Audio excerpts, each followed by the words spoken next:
नमस्कार, स्वागत है आपका हमारे साप्ताहिक programme politics unfiltered with D K Singh, जहां राजनीति से जुड़े प्रश्नों का जवाब दिया जाता है। पहले प्रश्न के साथ ही आज के इस एपिसोड की शुरुआत करना चाहूंगी, जो कि उत्कर्ष अग्रवाल का है। और अभी जो रिसेंट एक कंट्रोवर्सी हुई है मेलेडी टॉफीज को लेके, उसके बारे में वो ये जानना चाहते हैं, आपको क्या लगता है जो प्राइम मिनिस्टर और मेलेडी टॉफी वाली बात पर राहुल गांधी की जो प्रतिक्रिया सामने आई, जो कुछ उन्होंने कहा, क्या वो गलत था?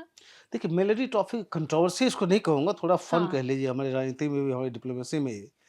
अब प्रधानमंत्री मोदी अगर मेलोडी चॉकलेट यहाँ से टॉफ़ी लेके जाते हैं और इटालियन प्राइम मिनिस्टर को गिफ्ट करते हैं, तो ठीक है। हम्म। हाँ, उसमें अब अपोज़िशन जो एक जाइब लेने की कोशिश कर रही है कि देखिए हमारे आज से हमारे हमें तो आप बता रहे हैं कि ऑस्टेरिटी मेजर्स आप लीजिए, हमारी इकोनॉमी की स्थिति खराब होने वाली है और आप वहाँ मज़े कर रहे हो, आप टॉफ़ी बाँट रहे हो, जो अपोज़िशन ने कहना है। अब बात ये है कि देखिए डिप्लोमेसी में अगर अब ठीक है, कुछ सेल्फ़ी हो जाए, कुछ हुँ, वीडियो क्लिप्स आ जाएँ, अपना चॉकलेट देते टॉफ़ी देते हुए, तो कुछ ऐसा कुछ बुरा नहीं है। लेकिन हाँ, सीरियसनेस जो अपोज़िशन रेज़ करी है, वो सीरियस इश्यू है, इकोनॉमिक चैलेंजेज़ हमारे सामने हैं। देखिए, हमारे पास ना इंडियंस हमारे इन्वेस्ट कर रहे हैं, ना फ़ॉरेनर्स हमारे यहाँ इन्वेस्ट कर रहे हैं। क्यों नहीं वो इन्वेस्टमेंट आ रहा है? हमारे अपने लोग भी इन्वेस्ट करने को तैयार नहीं हो रहे हैं, अपना कैपिटल लेके बैठे हुए हैं। ये क्यों हो रहा है? मतलब उनका अपने में ट्रस्ट जो है हमारे सिस्टम में कि हमको उनको उसका मिलेगा कि नहीं, इसका क्या आगे होगा? वो ट्रस्ट अभी तक नहीं बना है कि और अभी से नहीं कई सालों से आप देख रहे हैं बार-बार हमारे फाइनेंस मिनिस्टर भी कहती है कि हमारे प्राइवेट इन्वेस्टमेंट नहीं आ रहे हैं हमारे भी यहाँ के। तो ये एक है इस पे गवर्नमेंट को बैठ के देखने की ज़रूरत है। ये अब हम अभी जैसे इकोनॉमिस्ट्स हैं सुरजीत भल्ला, पहले हुँ, प्राइम मिनिस्टर के इकोनॉमिक एडवाइजरी काउंसिल में थे। उनका एक आर्टिकल देख रहा था मैं। अब वो कह रहे हैं कि देखिए हम खुश हैं कि हमारा 35 ईयर एवरेज पे हम अपने आप को फास्टेस्ट ग्रोइंग इकोनॉमी कहते हैं। बट फैक्ट है कि अगर आप 2014 से देखिए, जब से सरकार आई है, अगर वहाँ से अगर लगाना शुरू करेंगे आप, तो हमारे जीडीपी में हम जो है सो 9th पोज़ीशन में आते हैं। पर कैपिटा जीडीपी में हम 8th पोज़ीशन पे आते हैं। तो ये पूरा वो क्वेश्चन मार्क है कि फास्टेस्ट ग्रोइंग इकोनॉमी की अब क्या बात करना है।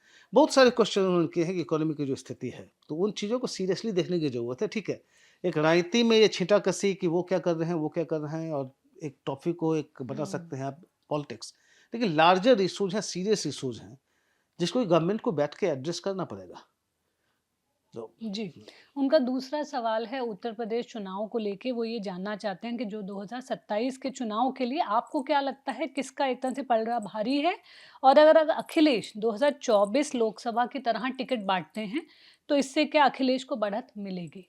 देखिए, अभी तो कहना बहुत मुश्किल होगा कि वो किसका पलड़ा भारी है। हुँ, अब देखिए योगी आदित्यनाथ भी काफ़ी पॉपुलर लीडर हैं वहाँ पे। वहाँ अखिलेश यादव जो कर रहे हैं एक सोशल इंजीनियरिंग की जो उनको लगा काफ़ी सक्सेसफुल हुआ लोकसभा इलेक्शन में, उसी को पुश कर रहे हैं कि अब किसी तरह की हमारा वो बेस एक्सपैंड करना चाहते हैं कि नॉन यादव ओबीसी जो है, उसमें एक्सपैंड करने की कोशिश कर रहे हैं। दलित्स में एक्सपैंड करने की कोशिश कर रहे हैं।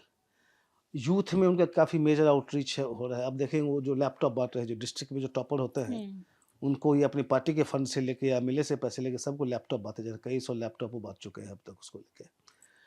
आउटरीच मेजर वे में उनका यूथ की तरफ हो रहा है, तो वो अपना पॉलिटिक्स खेल रहे हैं। अभी तो इलेक्शन अब है भी 7-8 महीने हैं।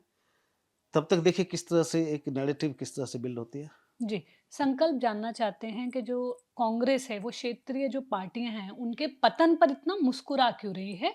क्या राहुल गांधी को लगता है कि टीवी के कांग्रेस का ही एक तरह से विस्तार है, एक्सपेंशन है? और असम के नतीजों ने राहुल गांधी के हाल के सभी वो कहते हैं पॉलिटिकल पत्ते तोड़ दिए हैं। फिर भी मुझे कोई सीरियस एक तरह से वो कहते हैं आत्मनिरीक्षण या चिंता का दिखावा भी नहीं दिख रहा है। क्या कांग्रेस अज्ञान ही सुख है के मोटो पर काम कर रही है? देखिए क्षेत्रीय पार्टियों का नुकसान पे कांग्रेस अगर मुस्कुरा रही है तो एक ब्रॉडर वे में देखिएगा तो उसमें गलत नहीं है, कांग्रेस को इसका फ़ायदा मिलेगा और कांग्रेस को इस तरह से देखना चाहिए। अब वेस्ट बंगाल में देखिए आप, जब तक ममता बनर्जी कांग्रेस में थी, मेन अपोज़िशन कांग्रेस वहाँ पे थी। ममता बनर्जी पूरी की पूरी करीब कांग्रेस ले गई, उनके सारे वोट बैंक से लेके, लीडर से लेके सब लेके चली गई जब वो उन्होंने पार्टी छोड़ा। उसके बाद से कांग्रेस क्या बहुत मुश्किल से कभी लेफ्ट के साथ जाती है, कभी ममता बनर्जी के साथ जाती है। मतलब ऑलमोस्ट मार्जिन्स पे मतलब हुँ। मार्जिनल प्लेयर हो गया अब वहाँ पे। इसी तरह बाकी स्टेट्स में आप देखें आप अब ममता बनर्जी का जैसे अब उनका पार्टी की हार हुई है। अगर ममता बनर्जी जीत जाती इस बार, तो सीधे उनका पहले भी आप सुन रहे थे, उनका अगला निशाना दिल्ली था, वो अपने आप को प्रोजेक्ट करते कि हम ह हम ही केवल बीजेपी को हरा सकते हैं। रिपीटेडली हमने प्रूव किया है और हम प्राइम मिनिस्ट्रियल कंटेंडर हैं। तो एक कांग्रेस के लिए एक दूसरा चैलेंज आने वाला था जीतने के बाद, ममता बनर्जी के आने के बाद। अभी उनके पास अपॉर्च्युनिटी है कि अगर तृणमूल कांग्रेस और डाउन चली जाना शुरू होती है यहाँ से, तो फिर उसके हो सकता है कि जो कांग्रेस ने जो वोट बैंक आज से करीब 26-27 साल पहले खोया है, हुँ, 28 साल पहले खोया है ममता बनर्जी को, शायद धीरे-धीरे वो अल्टरनेटिव देखने लगे। तो क्षेत्रीय पार्टियाँ अगर पूरा एक लार्जर पिक्चर में देखिए, कांग्रेस का मेजर लॉस कौन हुआ है? कांग्रेस का मेजर लॉस केवल इन क्षेत्रीय पार्टियों की तरफ हुआ है। वो कांग्रेस के वोट बैंक पे सब आगे बढ़ी है। वो जब तक नीचे नहीं जाएगी, तो मेरा अपना मानना है कि कांग्रेस का मेन एडवर्सरी, जो मेन चैलेंजर है, वो बीजेपी नहीं है। हुँ, वो मेन चैलेंजर इनके रीजनल। रीजनल पार्टीज है। बिकॉज देखिए, बीजेपी के जो वोटर्स हैं वो कांग्रेस के पास नहीं आ रहे हैं। हुँ, जो लोग प्राइम मिनिस्टर मोदी को वोट देते हैं, जो बीजेपी को वोट देते हैं, उनकी अपनी जो विचारधारा एक आंक देते हैं कि राइटिस्ट जो हैं, वो ऐसा नहीं है कि कुछ समय बाद कांग्रेस की तरफ आ जाएंगे। वो कुछ धारा हो सकता है जो मिडिल क्लास हो, जो आइडियोलॉजिकली कमिटेड नहीं वो हो सकता है कुछ सालों बाद इधर आ जाए, बट लार्जली जो आइडियोलॉजिकली कमिटेड वोटर्स है बीजेपी के साथ ही रहेंगे। तो आप कुछ भी करेंगे वो उनके साथ रहेंगे, आपको बाकी जगह वोट लेने हैं आपको। तो 37% के अलावा वाला वोट है, उस पे आप फोकस करेंगे। उसमें ज़्यादातर वोट्स रीजनल पार्टीज़ के पास है। तो अगर आज ममता बनर्जी की पार्टी नीचे जाती है, तो अभी नहीं, शायद 5 साल बाद से ही, 10 साल बाद से ही, शायद वो वोटर्स जो अगर अगर तृणमूल कांग्रेस नीचे चली जाती है, तो शायद लेफ्ट को कुछ फ़ायदा दिखेगा, कुछ कांग्रेस को अपना और फ़ायदा दिखेगा। उनके पास एक अपॉर्च्युनिटी है कि उस जो स्पेस फिर से वैकेंट होगा, उसको फिल अप करने का। ये केवल बंगाल की बात नहीं है, आप महाराष्ट्र में देख लीजिए। एनसीपी का जिस तरह से एक डिक्लाइन हुआ है। अब अजित पवार ठीक है, मतलब उनके एनसीपी टूटी, अजित पवार का एक मेजर चंक लेके चले गए, फिर एनडीए एनडीए को ज्वाइन कर लिया उन्होंने। लेकिन अभी जो अजित पवार की पार्टी में जो डिविजन्स चल रहे हैं, शरद पवार की पार्टी पूरा डिक्लाइन में दिख रही है। वो स्पेस जो है, जो कांग्रेस वाले लोग जिसको सेक्युलर स्पेस कहते हैं, तो एक समय में शरद पवार सारी कांग्रेस के जो है ना, उस कांग्रेस का वोट बैंक लेके चले गए थे उस तरफ। कांग्रेस थी लेकिन मेजर चंक शरद पवार के साथ भी चला गया था। अब अगर एनसीपी कमजोर होती चली जाती है, तो कांग्रेस को वहां पे बिल्ड करने की जरूरत होगी। बिहार में अगर आरजेडी नीचे जा रही है, हुँ, नीचे जाते ही जा रही है, तभी अल्टरनेटिव कौन होगा? जेडीयू अभी तो बीजेपी के साथ है। अभी कांग्रेस के लिए एक अपॉर्चुनिटी है। आप ओडिशा में देख लें, ओडिशा में लगातार कांग्रेस इतने सालों से अपोजिशन में रही, और अब जबकि बीजेपी टेक ओवर कर लिया है, तो अभी इनके पास है कि अगर ये बीजेडी अगर नीचे गई, तो एटलीस्ट अपोजिशन का स्पेस खाली होगा।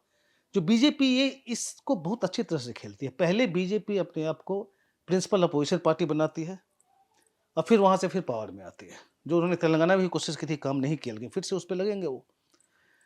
यहाँ राहुल गांधी का मतलब उनके मतलब आप स्मार्क कहते हैं, संकल्प उसको उसके लिए यूज़ करते हैं, हुँ, स्मार्क, वो जो एक उस तरह की खुशी जो होती है कि क्षेत्रीय पार्टी जा रही है। ब्रॉडली सही है कि कांग्रेस के लिए अच्छा है। अब सीधे अगले इलेक्शन में जीतना हो, फिर से आप सारे रीजनल पार्टी के साथ मिलकर इलेक्शन लड़ना है, किसी तरह से हम नरेंद्र मोदी को हटा के हम किसी तरह से पावर में आ जाएं। अगर वो रणनीति है किसी तरह से पावर में आने की, जो कि स्टेट आफ्टर स्टेट ये वही करते रहा है, वो तो फिर दूसरी बात है। लेकिन अगर लॉन्ग टर्म पार्टी कांग्रेस के रिवाइवल की बात करें, वो रिवाइवल तभी होगा जब क्षत्रिय क्षत्रिय पार्टी, रीजनल पार्टीज कमजोर होगी। तो वहां तक कांग्रेस का ठीक है। जहां तक तमिलनाडु में टीवीके के साथ जाने का बात है, ये देखिए कैसे ये प्ले आउट करता है। पहले तो आपका इतना, इसके 2 एस्पेक्ट्स हैं तमिलनाडु वाले में, कि आपका डीएमके के साथ इतना लंबा एक बहुत से भरोसेमंद एक अलायंस रहा है। डीएमके आपकी हुँ, बहुत ही सॉलिड आपके अलायंस पार्टनर रही है। जस्ट बिकॉज़ आपको सत्ता में अब 2 मिनिस्टर मिलना है, तो इसके लिए आपने डंप कर दिया डीएमके को। रिस्क आपने कितना लिया है? क्योंकि वही डीएमके के एलाइज़ हैं, आपने तो डीएमके को छोड़ दिया। बाकी डीएमके के एलाइज़ हैं, वो सपोर्ट कर रहे हैं टीवीके को। वही आईयूएमएल, वही वीसीके, वही लेफ्ट पार्टीज़। हुँ, तो डीएमके जब चाहेगी, अभी नहीं 5-6 महीना बाद, अगर डीएमके चाहे सरकार गिराना, तो बहुत आसान होगा डीएमके के लिए, क्योंकि अभी भी ये जो गए हैं टीवीके के साथ ही छोटी-छोटी पार्टियाँ, और 234 मेंबर हाउस में इनका जो बना है 120, 233 एक्चुअली, बिकॉज़ विजय दो सीट से जीते थे।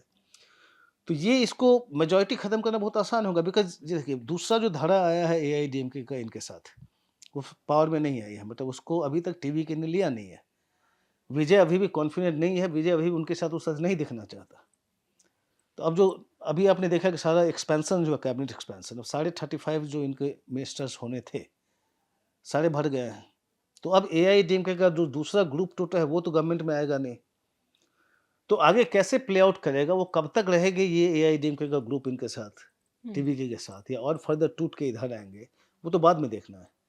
लेकिन अगर मान लीजिए कि विजय की सरकार गिर गई, अभी नहीं 5-6 महीना बाद, 1 साल बाद, और फिर से अगर डीएमके आ गई पावर में, तब कांग्रेस का क्या होगा ये अब देखें। बिकॉज़ कांग्रेस यहाँ भी जाके कांग्रेस को क्या मिल रहा है? इनको क्या लग रहा है कि विजय के साथ मिलके उनका एक्सपेंशन होगा? वो तो एक्सपेंशन पे तो ये काम कर नहीं रहे हैं। ये खुश इसीलिए हैं कि लास्ट 59 इयर्स से हुँ। हम तमिलनाडु सरकार में नहीं आ पाए। 59 इयर्स के बाद हम सरकार के पार्ट हैं। 2 मिनिस्टर्स हैं कांग्रेस के। अगर इस बात की खुशी है तो फिलहाल के लिए ठीक है, लेकिन लॉन्ग टर्म इसके क्या कॉन्सिक्वेंसेज़ होंगे वो कांग्रेस वालों को भी पता नहीं है कि आगे इसका क्या इम्पैक्ट होगा। जी, श्रेयस दांडे जानना चाहते हैं जो कॉकरोच जनता पार्टी के एक्स अकाउंट को रोके जाने के बारे में आप क्या सोचते हैं? और वो कहते हैं हम नॉर्वे के पत्रकारों की भारत को स्टेरियोटाइप करने की निंदा करते हैं और फिर वे ऐसे काम करते हैं जिनसे हमारी आज़ादी और डेमोक्रेसी पर सवाल उठते हैं।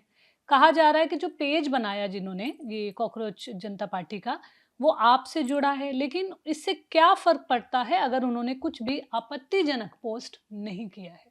पहली बात, हम आपसे जुड़े थे, उनका जो है उनका नाम है अभिजीत दीपके, जी, जिन्होंने ये लॉन्च किया है कैंपेन कॉकरोच कॉकरोच जनता जनता पार्टी पार्टी। सीजेपी।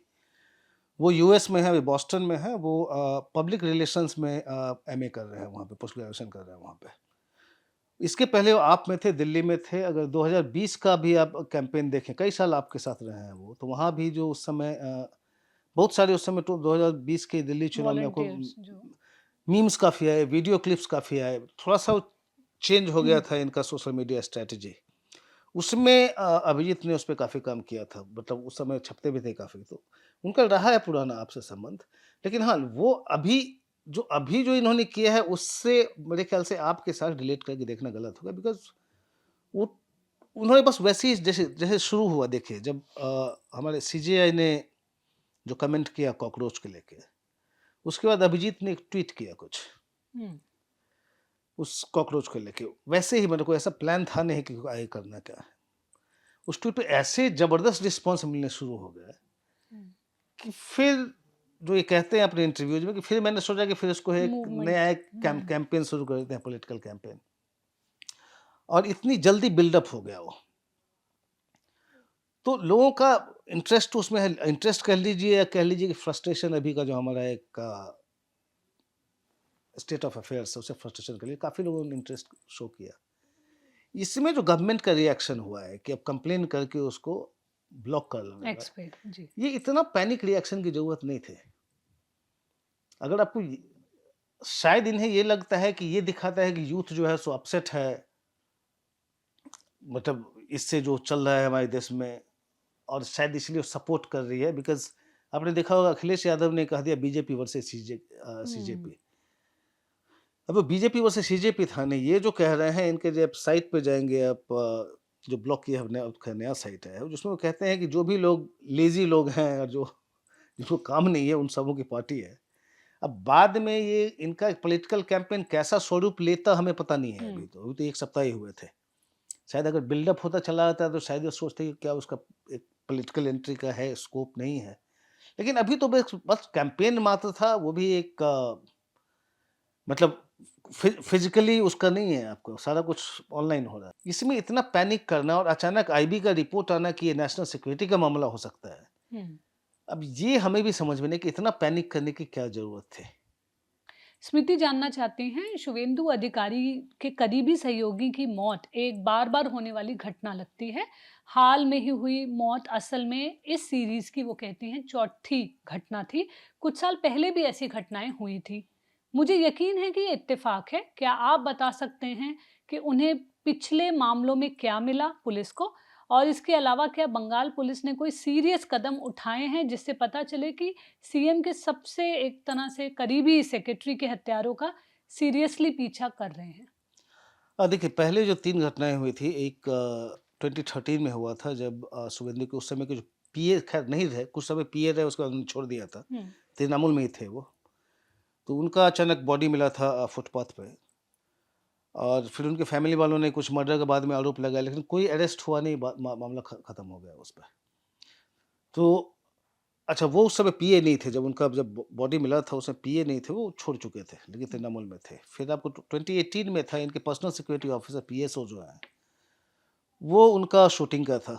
उसमें भी उनके फैमिली में जाके जो है सो उन्होंने कहा कि शायद मर्डर हो सकता है। लेकिन वो भी केस इधर-उधर हो गया, कोई अरेस्ट तक नहीं हुआ उस केस में।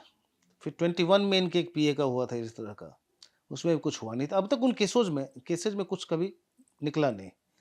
इस केस में चंद्रनाथ का जो लेटेस्ट वाला केस है इनके पीए के हुँ। मर्डर का, इसमें सीबीआई ने टेक ओवर किया हुआ है, और अभी 2 अरेस्ट हो चुके हैं। तो ये 4 लोगों का नाम ले रहे हैं, यूपी से 2 अरेस्ट हुए हैं, 2 एब्सकॉन्डिंग हैं। तो इस पे प्रोग्रेस चल रहा है। अभी तक हमें पता नहीं है कि मोटिव क्या था, ये लोग हुँ। कौन थे, किसने हायर किया था?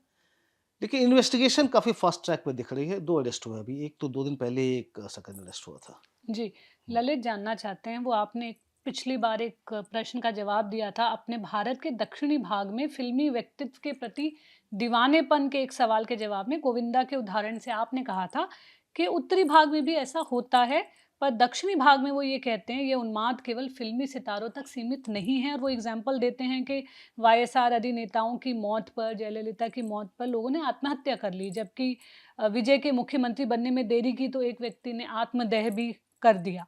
जबकि उत्तर भारत में वो एग्ज़ाम्पल देते हैं अटल जी, शीला दीक्षित जैसे लोकप्रिय जन नेताओं की मौत के बाद भी ऐसा कोई समाचार नहीं आया। दक्षिण भारत में व्यक्तियों को जिसे अंग्रेज़ी में कहते हैं जीवन से बड़ा लार्जर दैन लाइफ़ क्यों बना हुँ। देते हैं?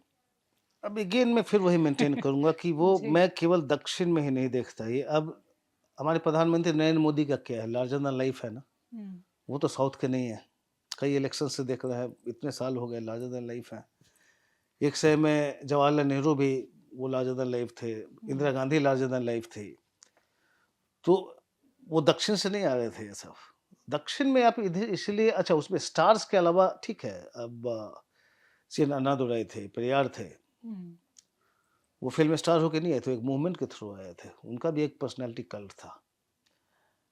स्टार्स में आप देखिए, केवल स्टार पावर नहीं होता। पिछली बार जो मैंने एक्सप्लेन करने की कोशिश की थी कि ये विजय के लिए या किसी स्टार्स के लिए आसान होता है, because unlike in the north, वहाँ पे फैन क्लब्स काफ़ी होते हैं हुँ, साउथ में।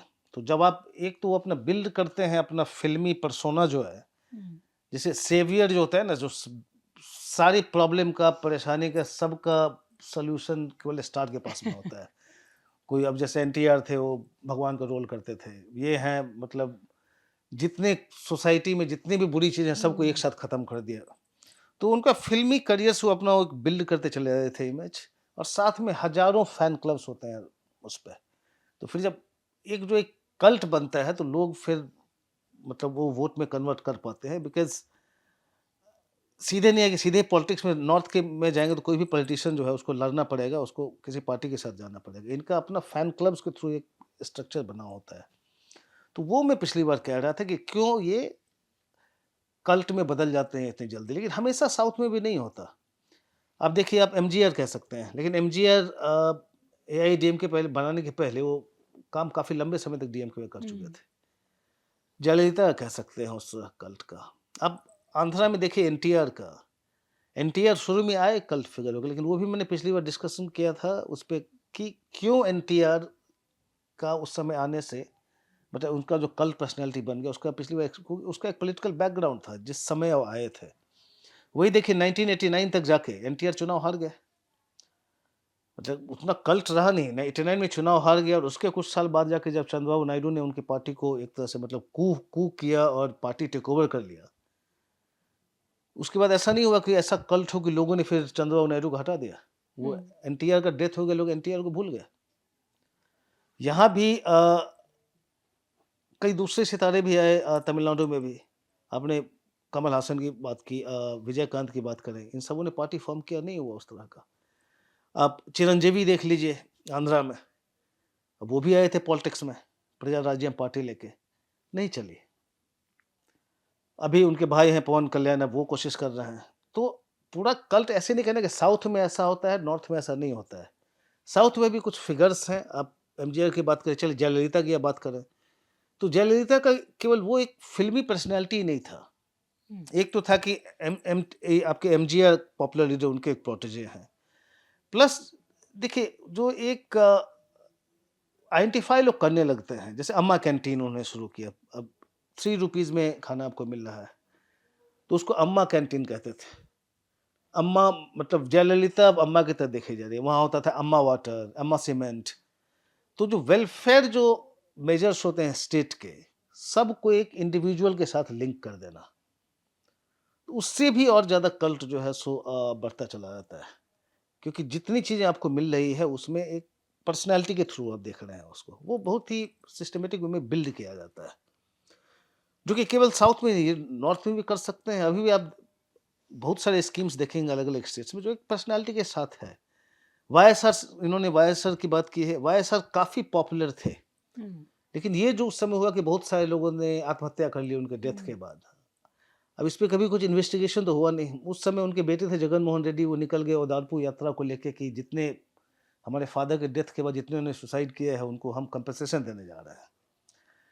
लेकिन वो हमेशा ही क्वेश्चन मार्क रहा कि मतलब अब किसी को हार्ट अटैक हुआ तो ये कहना है कि वाईएसआर के डेथ के कारण हार्ट अटैक हुआ है। अब इस तरह के केसेस कोई मतलब इन्वेस्टिगेशन के बाद तो उस तरह के आए नहीं। तो एक आप बिल्डअप करते हैं एक नैरेटिव कि ऐसा हुआ है। ऑफ कोर्स वाईएसआर काफ़ी पॉपुलर थे। उनकी हेल्थ स्कीम से लेके मैं जब भी उस समय जब वाईएसआर थे, जब मैं उनके गाँव में घूमता था आंध्रा में, उनकी पॉपुलैरिटी बहुत बड़ी थी क्योंकि अगेन जैसा मैंने कहा उन्होंने भी अपनी जितने भी स्कीम्स थे वेलफेयर स्कीम्स, सबको वाईएसआर के थ्रू देखा जाता था। इसलिए वो कल्ट पर्सनैलिटी बने हुए थे। तो ये बिल्डअप किया था। अभी नरेंद्र मोदी भी कल्ट पर्सनैलिटी क्यों है? बिकॉज़ इतना कुछ वेलफेयर इनके स्कीम्स हैं, जिनको लोगों को लगता है फ्री फूड ग्रेन से लेके और टॉयलेट से लेके और जितना कुछ किया कि हुँ, ये सारा कुछ नरेंद्र मोदी के साथ एसोसिएटेड होता है। तो इ एक इसको बिल्ड किया जाता है, इसका केवल नॉर्थ और साउथ से नहीं है। साउथ में ज़्यादा दिखा बिकॉज़ कुछ ऐसे भी एक समय था कि हम जब बचपन में पढ़ा करते थे कि अब जयललिता के कारण लोग आग पे चलने लगते थे किसी पर प्रोटेस्ट हुआ तो। इस तरह की चीज़ें भी हुई है।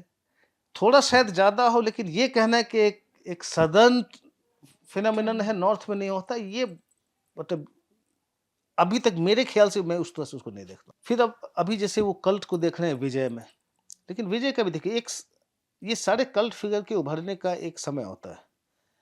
अब विजय में भी एक आप देखिए 67 के बाद से यही दोनों द्रविडियन पार्टी मतलब 72 में तो एआईएडीएमके भी आ गई थी, लेकिन 67 से पहली बार जब डीएमके पावर में आई, उसके बाद से या तो डीएमके पावर में होती है, एआईएडीएमके पावर में होती है। इतने लंबे समय के बाद एक फटीग लोगों में हुँ, होने लगा था। प्लस एक विजय का स्टार पावर, तो एक विजय के एंट्री का भी एक पॉलिटिकल एक एक सिचुएशन है जिसमें वो आए, जिसमें लोगों को एक अल्टरनेटिव की तलाश थी। तो फिर ये अचानक कल्ट के कल्ट स्टेटस आपको दिख रहा है। लेकिन ये भी मत भूलिए कि 234 सीट्स में केवल 108 सीट्स वो जीत पाए। ऐसा नहीं है कि स्वीप कर लिया उन्होंने। अब फिर इनका कल्ट बिल्डअप शुरू होगा। अभी तक कल्ट उनको हम नहीं कहेंगे, अभी तक एक स्टार पावर कह लेंगे। कल्ट होगा कि अगर ये सर्वाइव कर गए 5 साल पावर में। इन्होंने एक इस तरह की स्कीम्स लाई जिससे कि लोग अपने आप को आइडेंटिफ़ाई करने लगे इनसे, वो स्कीम्स आइडेंटिफ़ाई हो जाए इनके चेहरे से।